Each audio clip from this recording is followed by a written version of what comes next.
طبق الشوربة ده مليان وبيدفي القلب، والواحد بعد السقعة اللي دخلت علينا فجأة بدون أي معلقة من الملح والفلفل على نص كيلو من اللحمة المفرومة، وبحط بصلاية بتكون مبشورة مش مضروبة ومبشورة ناعم قوي، وبعجن الكفتة كويس قوي معاها.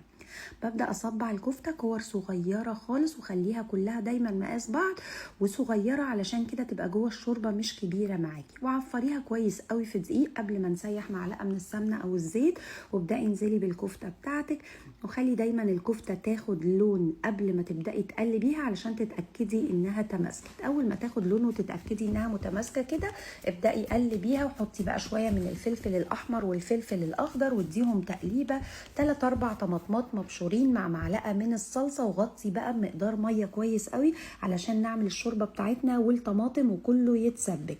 اول ما الشوربة تغلي انزلي بشوية من لسان العصفور مش متحمرين، واديهم بس كده غلوه، وغطي وسيبيهم لحد ما يستووا. اول ما لسان العصفور يستوي حطي بقى كبشه حلوه كده او كميه حلوه من البقدونس المفروم ناعم، واظبطي الملح والفلفل. عايزه اقولك انها طلعت خطيره وبتدفي في البرد اللي احنا فيه ده. جربوها وبالهنا.